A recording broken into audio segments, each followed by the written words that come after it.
Talkspace dans Taverse présente Virginie Guinière-Legros avec son invité Yves Zieba, fondateur de Synthesia, sur le sujet de la décarbonisation, le numérique responsable et de façon générale les projets autour des ODD.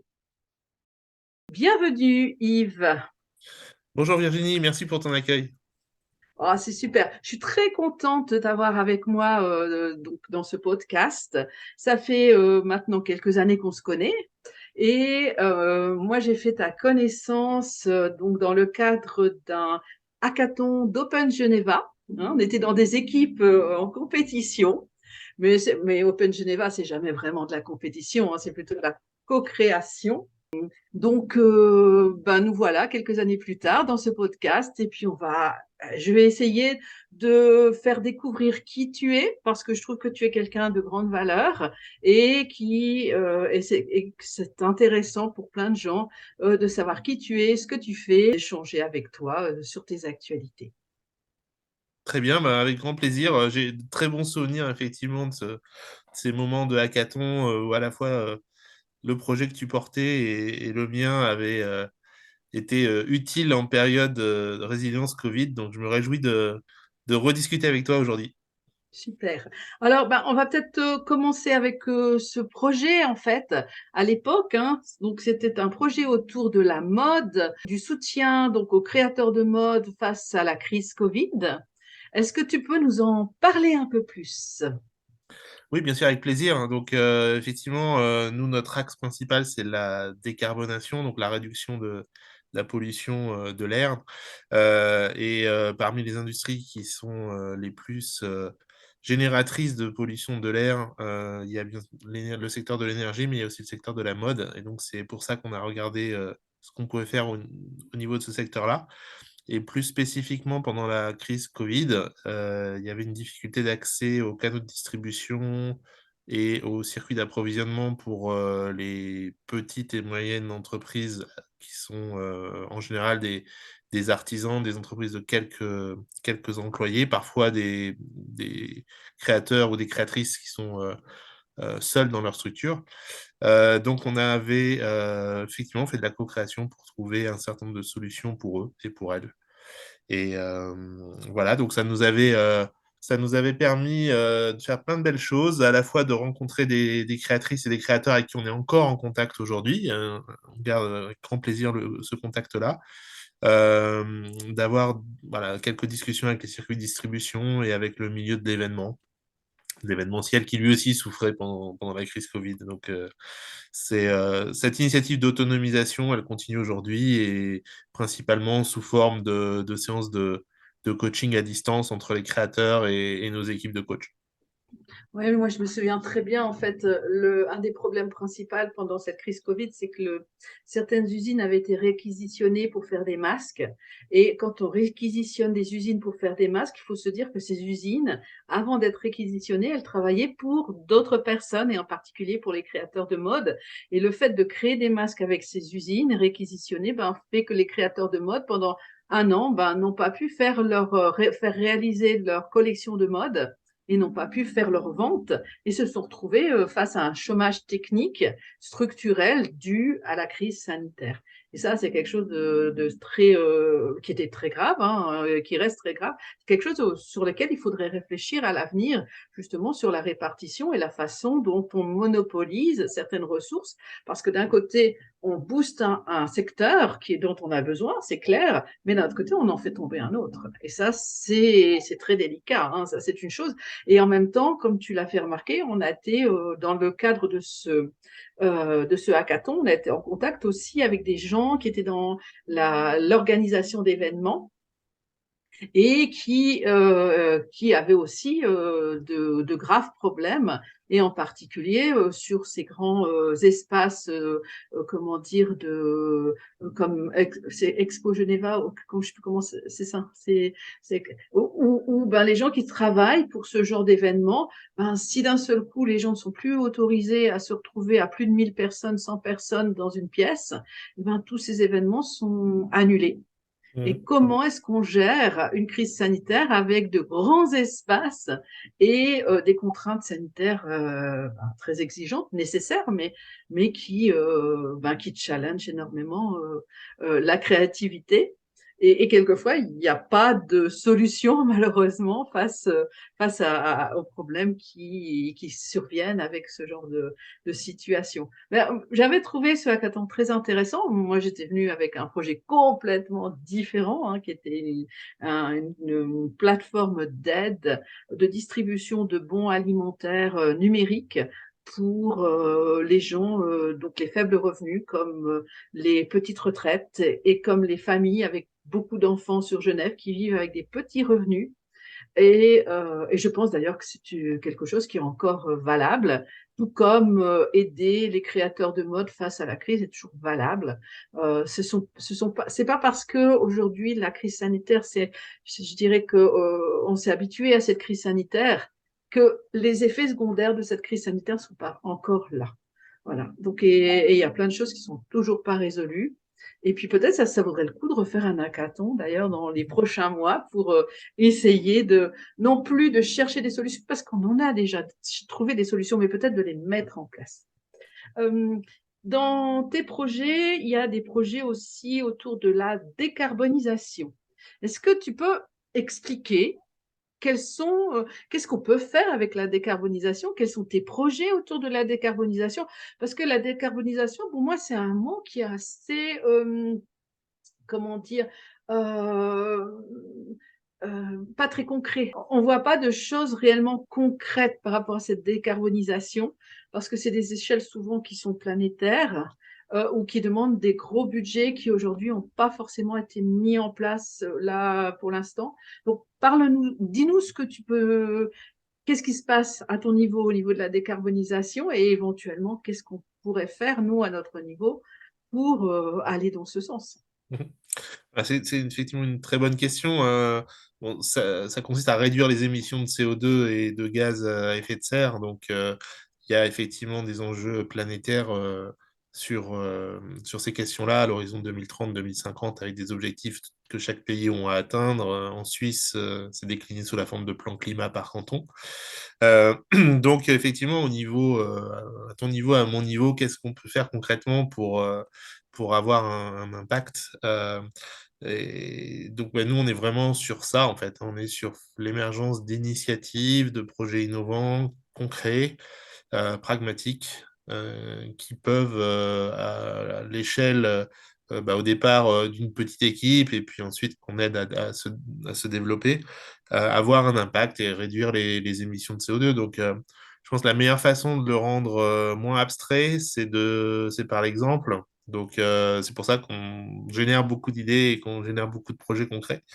Donc, quelques exemples. Si je prends l'exemple de la mobilité, il est beaucoup question du transport à longue distance, donc les camions, typiquement, qui ont des émissions importantes, notamment pour les vallées, pour les montagnes, quand les autoroutes passent à travers.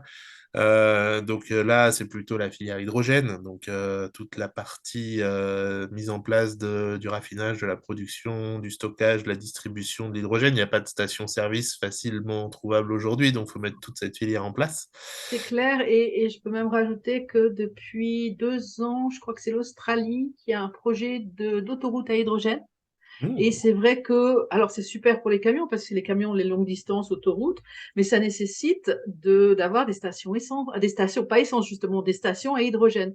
Parce que Ouais. si on ne peut pas alimenter le moteur d'un camion avec le bon carburant, bah, le camion il n'ira pas très loin en fait. Et c'est ce qu'on a aussi avec l'électrique, hein. Je crois qu'actuellement, dans certains pays, l'électrique, c'est pas. On essaie de promouvoir l'électrique, mais pas les stations électriques. Alors, voilà. Effectivement, c'est des enjeux à la fois d'infrastructure, parce qu'il faut ces fameuses stations de recharge, il faut que les temps de recharge soient à des niveaux acceptables pour les utilisateurs. Donc voilà, que ce soit pour les batteries, pour les véhicules électriques, ou pour l'hydrogène ou d'autres carburants pour les autres typologies de véhicules. Il ne s'agit pas uniquement de concevoir le véhicule, même si déjà en soi, ça peut être un challenge avec la motorisation. Mais il s'agit de prévoir toute la filière pour qu'on puisse recharger un peu partout et qu'on puisse utiliser son véhicule. Donc ça, c'est voilà, c'est un premier exemple concret. Le deuxième exemple qui me vient à l'esprit, c'est tu connais toutes ces petites camionnettes qui doivent intervenir en centre-ville pour installer, réparer, maintenir les bureaux, les immeubles. Bon, bah, toutes ces petites camionnettes-là, si elles sont thermiques, elles contribuent à la densité d'émissions de CO2 dans les centres-villes. Et donc, c'est ça qui fait que les villes sont fortement polluées. Mais qu'est-ce que tu proposes par rapport à justement à toutes ces petites estafettes qui vont de droite et de gauche? Bah, l'idée, c'est vraiment de les remplacer en fait par des véhicules qui ne sont pas thermiques. Et donc, ben, soit des vélos, ou la déclinaison du vélo avec une cargaison, donc on appelle ça les cargo bikes ou les triporteurs. Et on a travaillé sur voilà, plusieurs sujets pour euh, avoir des cargo bikes qui soient compatibles avec les normes en vigueur, qui puissent monter les côtes et freiner en descente, Oui, bah oui, c'est qui parce soient que praticables quand c'est par bien tout le chargé monde. à l'arrière et qu'on ne peut pas freiner, ça doit faire des belles catastrophes. On est d'accord. Oui. Voilà. Ça puisse passer, on est dans une région où parfois il y a de la neige, enfin bon, il y a plusieurs, voilà, celui ou celle qui pédale à l'avant, il faut quand même qu'il soit dans une situation confortable. Bon, il y a des enjeux de sécurité, il y a des enjeux d'accessibilité de ces véhicules, il faut que tout le monde puisse en faire en fait. Mm. Parce que si on veut les décliner à plus grande échelle, il faut que toi, moi, les différentes personnes, on soit capable de s'en servir. Mm. Donc voilà, ça, des sujets concrets qui nous occupent. Et puis, donc ça, c'est sur la partie mobilité. L'autre exemple que je peux donner, c'est sur la sécurité alimentaire. Tu en as Mhm. parlé tout à l'heure. Donc, on travaille à la résilience des villes à travers le déploiement de fermes d'aquaponie. Donc, concrètement, faire pousser des salades ou du basilic avec en dessous des poissons et avoir un système qui est résilient voilà, pour réduire le stress sur le sol dans les zones urbaines, donc tout ce qui est Oui, ferme urbaine, mais aussi dans les zones, par exemple en Afrique, au Kenya ou d'autres pays, où là, c'est vraiment des enjeux de sûreté alimentaire et éviter les pénuries alimentaires. Donc, voilà, par ça contre, c'est... ça nécessite, parce que nous, on avait aussi étudié ça, ça nécessite, si les villes ont beaucoup de toits plats, là, on peut en mettre partout. Et ça, c'est peut-être quelque chose aussi c'est juste un message, c'est peut-être quelque chose aussi à programmer dans les plans d'urbanisme. C'est de dire, ben voilà, quand vous faites un immeuble, eh ben, il y a une partie de cet immeuble qui devrait être réservée pour l'agriculture urbaine et dans les immeubles qui existent déjà, peut-être valoriser le fait que certains toits plats peuvent être utilisés pour cette agriculture urbaine, parce que c'est clair que c'est une question aussi de survie. Hein, et moi, je pousse le fait que les villes doivent être autonomes au niveau alimentaire autant qu'elles le peuvent et faire pousser des salades sur les toits d'un immeuble, même si cet immeuble est une banque, eh ben, ça va très bien aussi. Si ça peut nourrir les gens qui travaillent dans la banque dans le cadre de leur cantine, ben c'est super. Si ça peut nourrir aussi les voisins, ben c'est encore mieux, tu vois. Et c'est vrai que quelquefois, c'est pas des grandes infrastructures, ces fermes d'aquaponing. Et alors, si c'est fait pour être une ferme d'aquaponie, bah oui, bien sûr, c'est des grandes, ça peut être presque des usines, hein, c'est sûr, mais on peut aussi adapter la ville. Et si on a un petit bout de balcon, ben déjà, on peut cultiver son petit bout de balcon.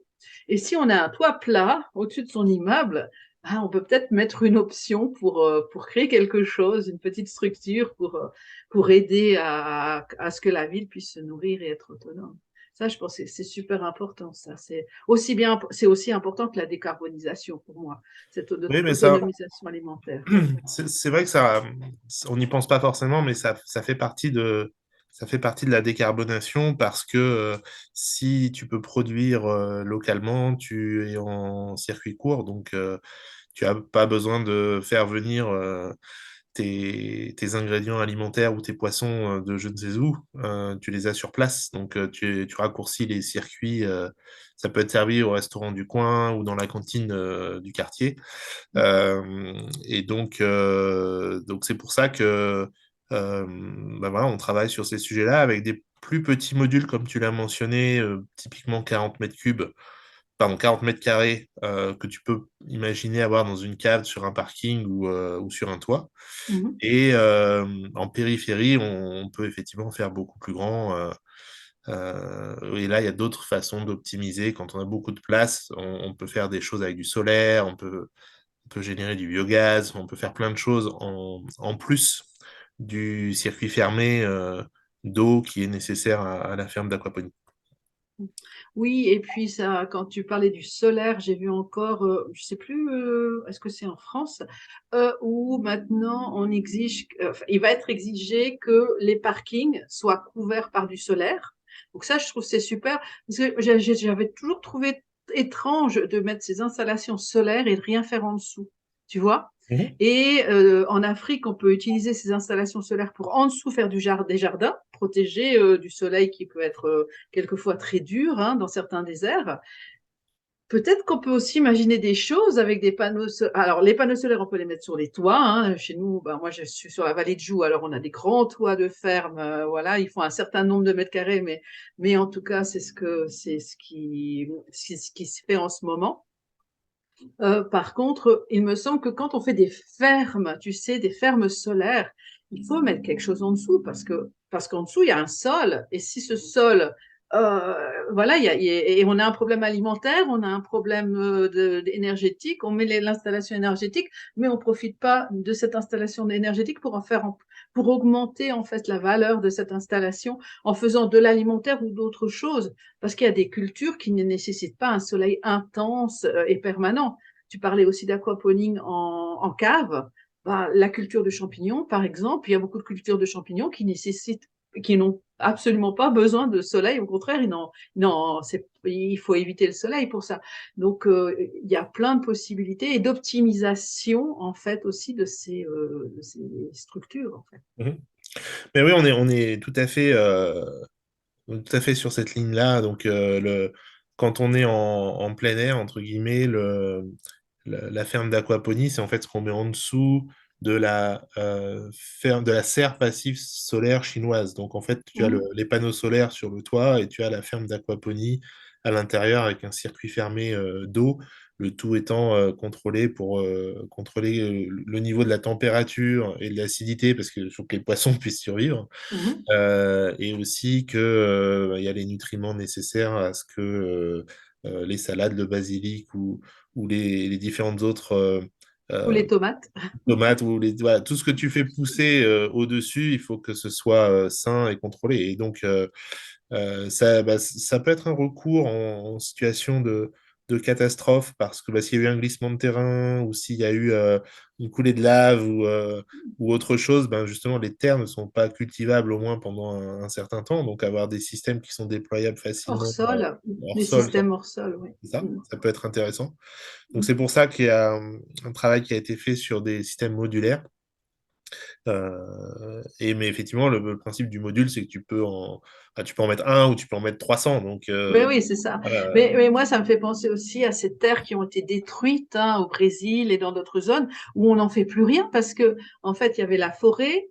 On a rasé la forêt pour faire plein de sortes de nutriments qui ont finalement épuisé les sols et les sols, on n'en fait plus rien. Et c'est des zones où c'est des no man's land. Mais par contre, ces zones, on pourrait aussi faire du hors-sol en attendant que les sols se régénèrent parce que la nature se régénère toujours au bout d'un moment. Peut-être qu'elle mettra 100 ans à se régénérer, mais elle se régénérera.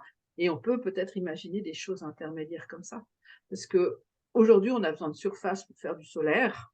Voilà. Mais ça n'empêche que le solaire, ben, pour moi, c'est évident que faire du solaire juste pour du solaire, pour moi, c'est un petit peu gâché. Il y a une partie qui est gâchée, en fait, du potentiel. Et voilà, il faut mixer, il faut hybrider comme un de nos intervenants précédemment donc, dans nos podcasts. Je pense à Olivier Zara, qui est un grand spécialiste de l'hybridation humaine. Mais je pense que l'hybridation technologique, c'est aussi quelque chose qu'on peut mettre en place, qu'on peut pousser, parce que c'est pas parce qu'on a une solution que cette solution n'est pas euh, adaptable ou qu'elle n'est pas conciliable avec une autre solution. Et ça permet d'optimiser, peut-être d'avoir plus de rendement et plus de choses intéressantes, surtout dans la situation de crise dans laquelle on est. Parce que c'est vrai qu'aujourd'hui, on est quand même face à une sacrée crise énergétique. Hein, et Ouais. on parlait de l'électrique qui était la panacée encore il y a quelques années, encore il y a quelques mois. Puis maintenant, on se retrouve avec cette menace de coupure d'électricité. Comment on fait quand on a sa voiture électrique, quand on se chauffe à l'électrique et quand on est un peu mal, quoi. Hein. Nous, sur la vallée, on a beaucoup de bois, donc voilà. Moi, j'ai la chance d'avoir un poêle en faïence qui date de la maison, qui a 200 ans, qui marche très bien. Mais c'est pas le cas de tout le monde, quoi. Donc voilà. Et c'est vrai que l'hydrogène, pour ça, ça arrive bien à point. L'hydrogène, bon, on le connaît depuis pas mal d'années. Hein. Moi, je travaille déjà avec des projets sur l'hydrogène déjà il y a quelques années sur l'Afrique, justement. Euh, mais tu parlais justement de ces moteurs tout à l'heure qui ont du mal à se mettre en place. Les moteurs de camion, ça fait 4 ans que c'est bon, c'est réglé, etc. La voiture à hydrogène, ça a poussé du très récent, très très très récent, parce que gérer un gros moteur à hydrogène, ça s'est fait encore à peu près bien, mais gérer des petits moteurs à hydrogène, c'est toujours pas ça. Gérer des batteries électriques, c'est toujours pas ça non plus. Mais la science avance. Après, peut-être qu'on aura d'autres sources d'énergie dans le futur. Moi, on m'a présenté une source d'énergie qui me paraît tout à fait passionnante. C'est le fait de pouvoir extraire l'énergie des vibrations en fait terrestres. J'ai vu cette technologie il y a quelques années qui a redisparu de la surface et je pense que ça serait intéressant de la remettre en avant. Mais je pense que justement, c'est une énergie où en fait le principe, c'est que on posait un bloc, par exemple, au fin fond d'une campagne ou au fin fond d'un désert, et puis que ce bloc se rechargeait tout seul par l'énergie terrestre, en fait. En général, ce genre de technologie, quand elles disparaissent à un moment, c'est qu'elles ont été accaparées quelque part ailleurs, mais ça finit toujours par être réinventé ou par être ou par redécouverte, en tout cas par quelqu'un d'autre. Je pense on n'a pas, comment dire, épuisé toutes les ressources qu'on peut encore exploiter dans les prochaines années autour de l'énergie. Ah bon, ça c'est. Non, Qu'est-ce que tu en penses? effectivement, je crois qu'on considérait que l'eau et l'électricité, c'était inépuisable, éternel, etc. Et que malheureusement, on se rend compte que voilà, il faut peut-être plutôt se préparer à ce qu'il y ait des pénuries d'eau ou des pénuries d'électricité ou les deux. Hmm. Et donc, voilà, pour s'y préparer, il faut regarder les différentes sources d'énergie possibles, que ce soit voilà, que ça vienne du vent, des vagues, de l'eau horizontale, des chutes d'eau verticales, voilà, des turbines hydropower, la géothermie, etc., etc. Mais oui, pour rebondir sur ce que tu disais sur l'hydrogène, je pense qu'effectivement, il y a un enjeu de motorisation de véhicules. On est plus ou moins avancé, mais il y a peut-être aussi et surtout un enjeu de production. C'est-à-dire que est-ce que l'hydrogène qu'on produit est décarboné? Parce qu'il y a des hydrogènes de toutes les couleurs. Hein. Ah oui, c'est clair. Et il y a plein de façons d'obtenir de l'hydrogène différentes.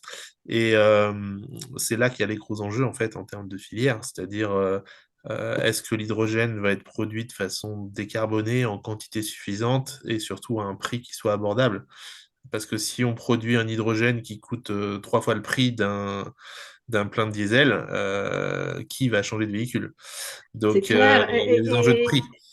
Tu parles de ça. J'ai vu tout à l'heure que je crois que c'est en France, justement, dans les stations de recharge électrique, le prix de l'électricité coûte 2 fois plus cher. La recharge avec l'électricité coûte 2 fois plus cher aujourd'hui qu'à un plein d'essence. Alors là, c'est grave, parce que là, on se dit, wow, mais où est-ce qu'on va? Ah oui, Comment c'est est-ce pas qu'on unique.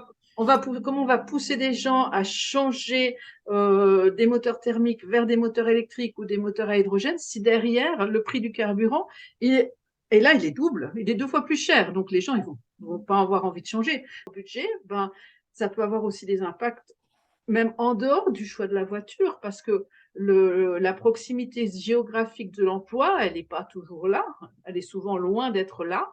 Quand les gens sont en couple et travaillent, comment dire, tous les deux, ben, il y en a peut-être un des deux qui est proche de son job, mais souvent le deuxième, il n'est pas forcément proche de son job. Donc lui, il doit faire de la route. Donc il faut quelque part, il va falloir trouver des solutions, parce que les entreprises, elles ne sont pas toutes près du rail. Euh, donc voilà, je ne sais pas, qu'est-ce que est-ce que tu aurais quelque chose à nous dire là-dessus? Bah, c'est tout à fait exact, hein. Donc, on peut mettre les universités près des gares, on peut mettre les grands centres près des aéroports ou des gares routières, mais les habitations, voilà, on est forcément, on peut pas être près de tout. Donc, oui, il y a ce concept du 15 km, donc l'idée d'avoir dans un rayon de 15 km à peu près tout ce qu'il faut pour vivre. Donc ça pourrait être une façon de réduire les distances à parcourir. Et après, ben, c'est la question de l'acceptabilité sociale. Donc, que ce soit de l'électrique, de l'hydrogène ou tout autre carburant, si le prix à la pompe, entre guillemets, ou à la station est dissuasif, ce qu'on appelle les reports modaux, donc le fait de passer d'un type de transport à un autre type de transport et au passage de changer d'alimentation, ça se fera pas ou ça se fera moins vite. Et donc, quelque part, si ça se fait pas ou si ça se fait moins vite, on perd du temps par rapport aux objectifs dont on a parlé au début de plan climat ou de développement durable. Parce que si l'objectif, c'est de diminuer les émissions de CO2, il y a urgence, il faut le faire vite. Et donc, tout ce qui est un frein à cette transition, c'est du temps perdu. C'est clair. Là, on est dans une course contre la montre. Bon, moi, de mon point de vue, je dirais on est presque trop tard pour cette course, mais on peut freiner les choses. Arrêter les choses, à mon avis, c'est trop tard. Mais freiner les choses, oui, ça, je pense qu'on peut le faire. Après, moi, je vois on a vu, hein, il y a eu les COP là récemment, etc., les grandes réunions autour du développement durable. Moi, ce qui me gêne un petit peu dans ces COP, c'est que ce sont comment dire, des événements qui sont créés autour des États. Ça, c'est une chose.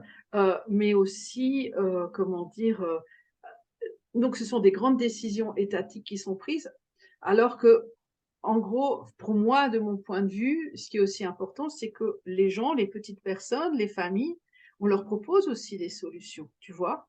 Et par rapport à cette urgence, je pense que tout le monde est conscient de cette urgence. Euh, euh, il y a beaucoup, beaucoup de ces décisions étatiques qui sont faites sur des échéances de 3 ans, 5 ans, 10 ans, qui sont des échéances électorales, en fait, et souvent. Et moi, travaillant aussi sur le développement durable, je pense qu'il faut un peu sortir de ces échéances et de se dire, ben, on ne va pas pouvoir réparer les choses en 10 ans. Peut-être qu'il faudra penser sur 100 ans. Peut-être qu'il faudra penser sur 30 ans, mais on n'en est pas encore là.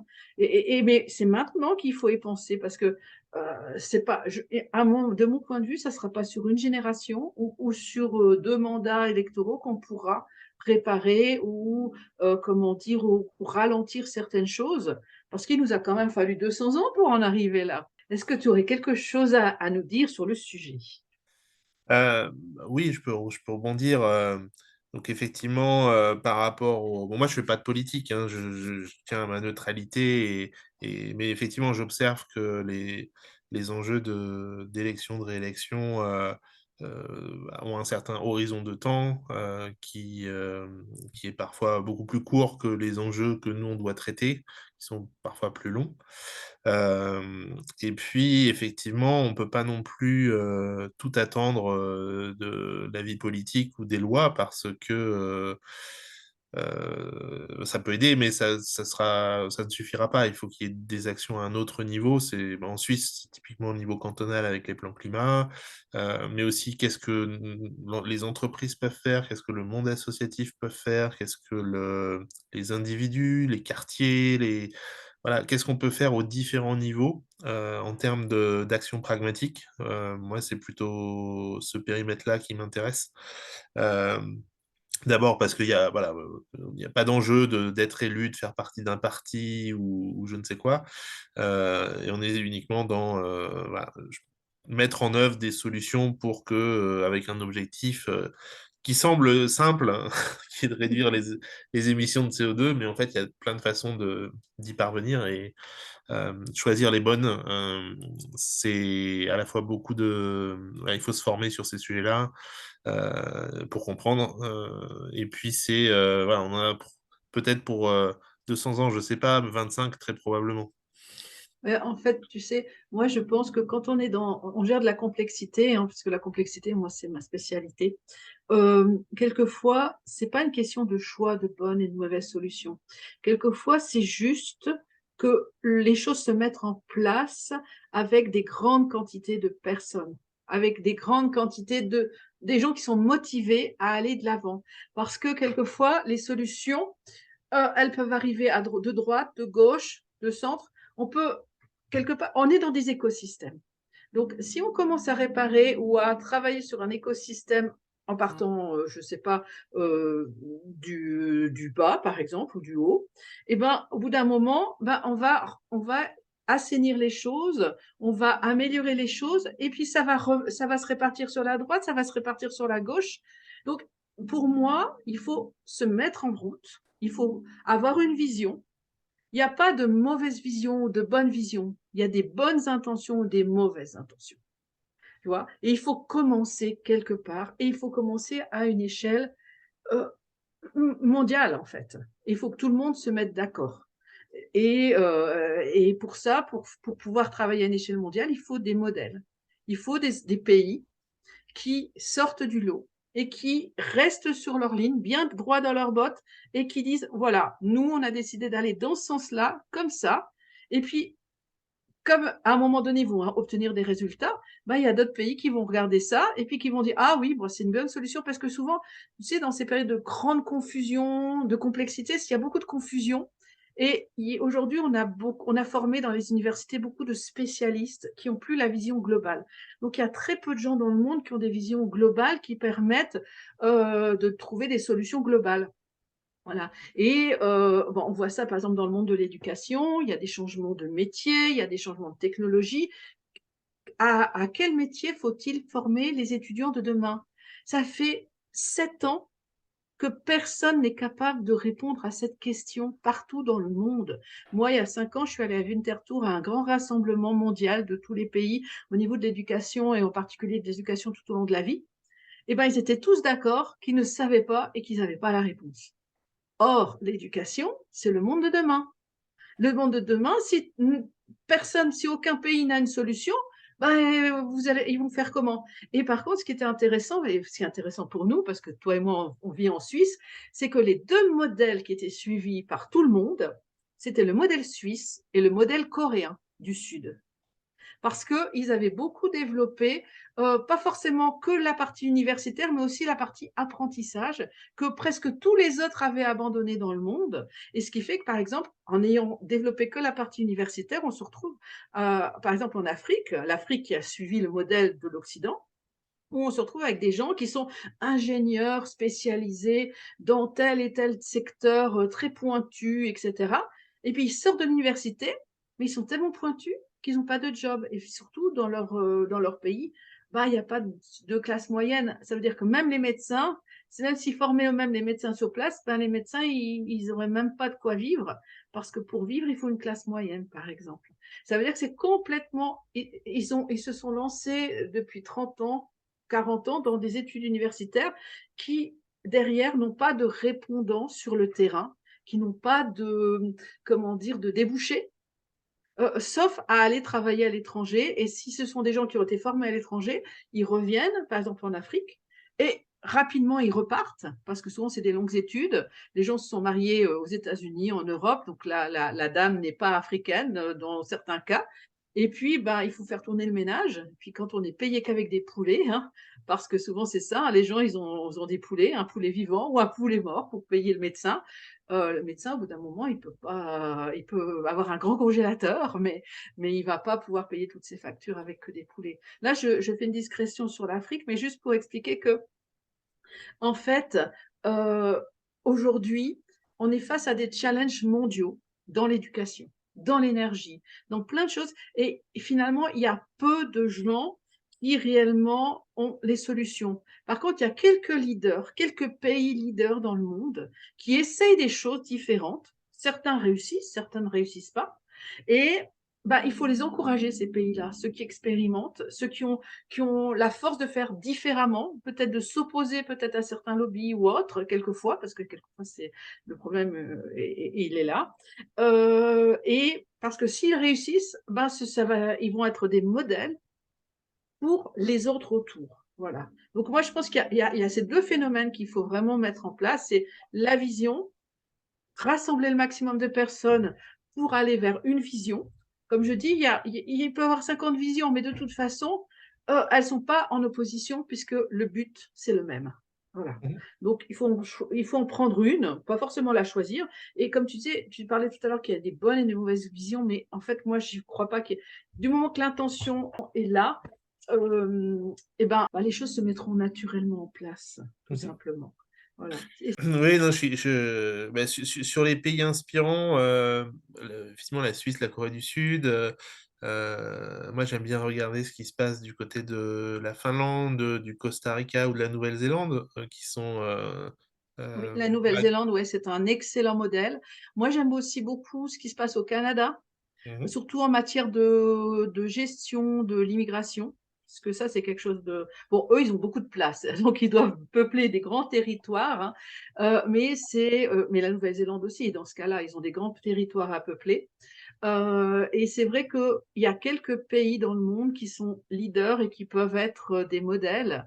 Et aujourd'hui, ce dont on a besoin, ce sont des pays modèles qui vont ouvrir la voie vers de bonnes solutions.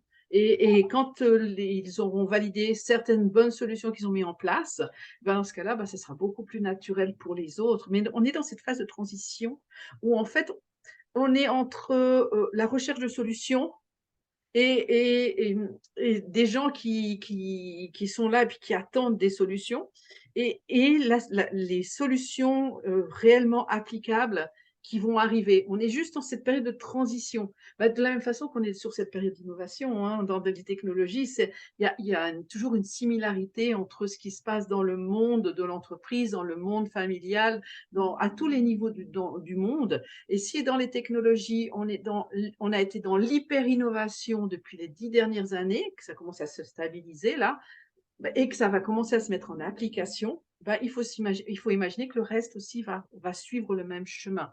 Même si certains secteurs, comme l'éducation, parce que moi je suis journaliste en éducation, hein, donc là j'ai encore écrit un article, malheureusement il n'est que pour les abonnés, et puis dans cet article je disais, l'école, il faut vous bouger hein, parce que il faut pas considérer que ChatGPT c'est quelque chose contre lequel il faut lutter.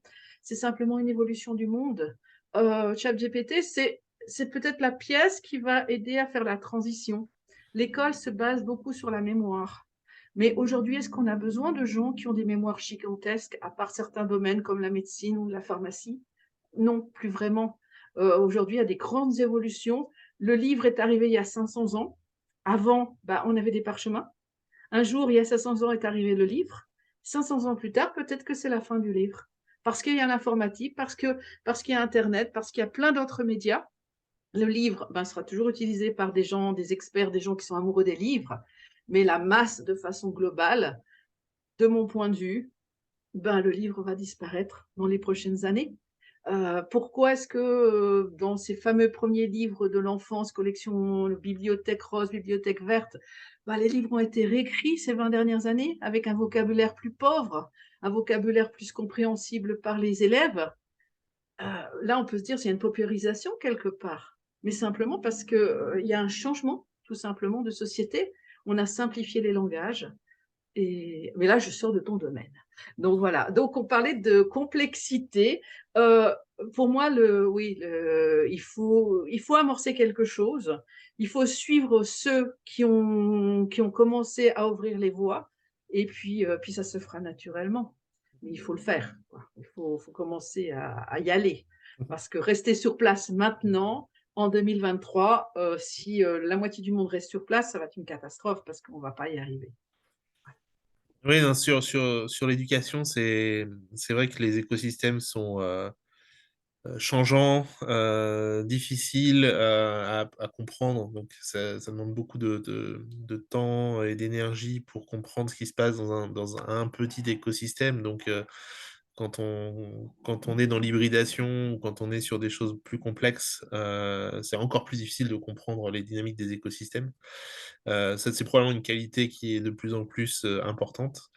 Euh, les métiers de l'avenir, on les connaît pas, effectivement. Ce qu'on peut éventuellement mieux connaître, c'est les compétences qui seront utiles, mais les métiers, ils sont inventés.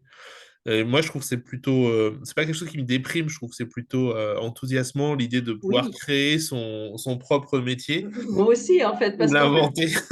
en gros, le problème, c'est que nos sociétés étaient basées sur les diplômes, les métiers. Puis aujourd'hui, il y a une grande révolution où ce qui est intéressant maintenant, c'est les compétences. Ouais, c'est les Donc, parce compétences et les écosystèmes aujourd'hui. La job description, enfin le descriptif de poste, je pense qu'il dure le temps de sortir de l'imprimante et puis le lendemain, il est déjà plus correct parce que les choses ont changé. Donc, par contre, avoir des compétences, ça ce sera, je pense, ça reste, c'est valide. Développer ses compétences, c'est toujours pertinent. Et puis, apprendre à gérer un écosystème, se faire accepter par cet écosystème, être apprécié par l'écosystème, comprendre le fonctionnement de l'écosystème, ils sont tous différents. Et appréhender les changements de l'écosystème dans lequel on se trouve. Ça, je pense que ça fait partie du package des compétences à développer sur bah, le phénomène du moment. ChatGPT, je pense que ça nous fait prendre conscience de la rapidité de l'émergence de l'intelligence artificielle. Je pense que tous les élèves vont se jeter dessus pour répondre aux questions qui se posent à eux et que voilà, de la même façon qu'on a essayé d'interdire les smartphones sans succès, ça sert à rien d'aller qu'on contre. a essayé aussi de brûler les livres il y a Voilà, 500 ans. On les a voilà. interdits, tu vois, c'est la même chose. Donc, de toute façon, Ça n'a une pas de sens. innovation, si elle répond à un besoin, ben, on ne va pas pouvoir l'arrêter. Tu vois, j'étais sur le site de ChatGPT, ils ont une telle demande il y a des listes d'attente Oui, oui, et c'est saturé complètement. Oui, tous oui. les enfants en parlent en se disant incroyable, on va pouvoir demander à ChatGPT de faire nos devoirs et puis on va jouer à la PlayStation à la place. Et ça, c'est arrivé en même pas un mois. Ah Donc, ouais, c'est clair. Mais bon, après, ça nécessite de se renouveler. Parce que le problème de l'école, c'est que ça fait 100 ans qu'elle ne s'est pas renouvelée. En fait, elle promeut l'éducation naturelle, alors qu'en réalité, on est déjà tous des êtres augmentés. Voilà. Et donc, il y a une dichotomie entre l'école et ce que les élèves vivent à l'école et ce que les élèves vivent à la maison. C'est complètement opposé. Et tout ça, bah, ça évolue, ça se modifie, ça change. Et il faut suivre le mouvement. Et c'est vrai que là, aujourd'hui, l'école, elle doit se réinventer et sacrément vite. Et surtout, laisser la porte ouverte à la créativité. Parce que, en fait, le gros problème de l'école qui s'est passé il y a maintenant 50 ans. Il y a 50 ans, je vais t'expliquer juste l'arrivée de pourquoi est-ce qu'il y a un problème aujourd'hui avec l'école. Il y a 50 ans, on a mis en place les inspecteurs pédagogiques. Les inspecteurs pédagogiques étaient là pour contrôler la qualité du travail des enseignants. Le problème, c'est que très rapidement, ils se sont trouvés débordés et ils n'ont plus pu gérer les gens de façon personnelle et individuelle. Donc, en fait, ils ont normalisé le travail de l'enseignement, ce qu'on leur demandait, mais ils l'ont surnormalisé jusqu'à interdire la créativité en classe. C'est-à-dire que partout dans le monde, aujourd'hui, les profs sont obligés de suivre le manuel. Ceux qui ne suivent pas le manuel seront pénalisés. Alors que 50 ans auparavant, c'est-à-dire il y a 100 ans, ce qu'on demandait aux profs, c'est de s'adapter à la classe, c'est de créer son cours, c'est d'être créatif, productif, de s'ils avaient, je sais pas moi, à l'époque, c'était pas des enfants qui étaient forcément identifiés comme dans ce cas-là, mais par exemple des enfants dyslexiques, s'ils en avaient, ils essaient de trouver des outils pour essayer quand même d'avancer avec eux. Or, aujourd'hui, on a un enfant dyslexique dans la classe, ça rentre pas dans le manuel. Voilà. Et donc, ce qui fait qu'on va déléguer toute cette partie-là à des spécialistes. Et puis, sur la Romandie, dont toi et moi faisons partie, c'est le canton qui finalement finit par payer tout ça, simplement parce que c'est une surnormalisation et c'est presque une injonction de rester dans le manuel, alors que les enfants ne sont pas standards. Les enfants, il y a une il y a plein de sortes d'enfants. Il y a des enfants qui ne savent pas rester sur place, donc qui bougent tout le temps, qui auront du mal à rester dans une classe pendant plusieurs heures. Il y a des enfants qui ont des problèmes de dyslexie, il y a des enfants qui ont des problèmes de surdité, il y a des enfants, enfin il y a tellement de variétés. Et puis il y a des enfants qui ont des intelligences, comment dire, qui sont euh, euh, des intelligences qui sont intuitives, des intelligences qui sont affectives, des intelligences. Il y a aussi plein de différentes sortes d'intelligence. Donc, en fait, aujourd'hui, ce qu'il faut, enfin, de mon point de vue, c'est de réinventer la méthode de travail et ne pas donner une méthode unique telle qu'on l'a aujourd'hui qui permet l'égalité des chances. Mais moi, ça me fait toujours penser à cette image où tu vois un éléphant, un crocodile et un singe. Et l'examen final, c'est quoi? Vous devez monter dans l'arbre chercher la noix de coco. Alors, quand vous êtes un crocodile, ça va être très difficile d'y arriver. Un éléphant, si l'arbre n'est pas trop haut, il va y arriver. Mais le singe, lui, va y arriver parfaitement. Mais c'est pas de l'égalité, ça, parce que l'égalité, c'est de la gestion de masse, alors que l'égalité dans une classe, c'est de l'équité. C'est-à-dire que, il faut apprendre à donner les capacités à chaque élève de pouvoir accéder à cette noix de coco, mais sans que ça soit basé, par exemple, dans ce cas-là, sur les capacités physiques. Il y a d'autres façons peut-être d'accéder à cette fameuse noix de coco qui est finalement ce diplôme final dont on parlait tout à l'heure. Donc voilà. On a un petit peu digressé de ton sujet, mais je pense que c'est tous des sujets qui sont parallèles et qui sont complémentaires. Et quelquefois, moi, ce que j'aime bien, c'est aller voir, quand j'ai pas d'explication sur un domaine précis, je vais voir un domaine proche qui a vécu des choses similaires et dans lesquelles on peut trouver des solutions. Et je pense que l'éducation devrait aller regarder un peu, zioter un petit peu justement ces autres domaines, parce que aujourd'hui c'est symptomatique de problèmes, mais comment dire, c'est pas définitif, c'est juste temporel, tu vois. Il suffit juste à un moment donné de recaler des choses à droite dans un sens ou dans un autre, d'aller s'inspirer de ce qui se passe peut-être dans l'hyper-innovation. Et puis là, on trouve des choses. Il faut aller s'inspirer, en fait. C'est ça, je veux dire. Faut pas, on peut suivre le modèle, mais aussi, il faut aussi aller s'inspirer de ce qui se passe ailleurs. Tu parlais de pays nordiques tout à l'heure. Dans les pays nordiques, il se passe des choses extraordinaires en éducation, hein, où, par exemple, je crois que c'est depuis 1900, avant l'an 2000, il y a des cours. Alors, est-ce que c'est en Norvège ou en Finlande? Je ne sais plus, l'un des deux. Je ne suis pas quelqu'un qui va retenir les noms des pays, etc., mais je retiens beaucoup les concepts. Et en fait, ils font des cours d'éducation à l'empathie. Aujourd'hui, depuis quelques années, je commence à voir des chefs d'entreprise, de très grosses entreprises, qui commencent à dire: ah oui, mais c'est vrai que si on manage les gens avec beaucoup d'empathie, avec de la bienveillance, on obtient plus de résultats et la compagnie est en meilleure santé que si on reste sur des systèmes traditionnels où les discussions sont peu ouvertes, etc. Donc voilà, je crois que il L'empathie, y a c'est la phase 1 de la pensée design. Donc, c'est le début, le commencement de toute innovation. Et comme toi, je suis pas fan de la norme, loin de là. Et je pense que on a tous une hétérogénéité de capacités et donc de besoins et d'envie d'apprendre.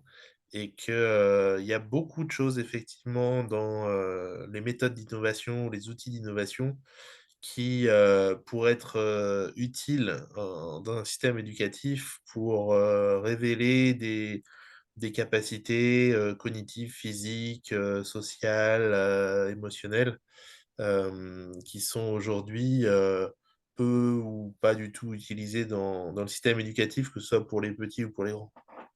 C'est clair. Et puis surtout, ben, en fait, ce qu'on enseigne à l'école, ben, ça va formater ce que l'adulte de demain. Et l'adulte de demain, ça va être celui qui va innover, celui qui va travailler avec toi, Yves. Et l'adulte de demain, c'est celui qui va être aussi usager.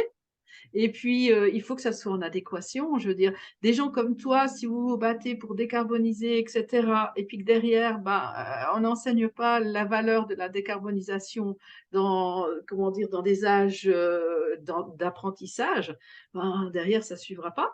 Mmh. Donc, on est vraiment dans l'écosystème. Et puis, et comme je dis, ben, il faut commencer quelque part. Voilà, on peut commencer dans l'innovation, on peut commencer dans l'éducation, on peut commencer dans plein de sujets en même temps, mais il faut commencer. Pour moi, c'est essentiel, c'est maintenant, il faut se bouger. C'est maintenant. 2023, on va se dire que c'est l'année où il faut qu'on se bouge, toi, moi et tous les autres. Voilà, Absolument, c'est un très beau mot de la fin. très bien. Mais je te remercie beaucoup pour ce temps d'échange et Merci puis bien. je te souhaite plein de belles choses pour cette année puis pour les années qui vont suivre. À tout Merci bientôt. beaucoup, à tout bientôt. Merci.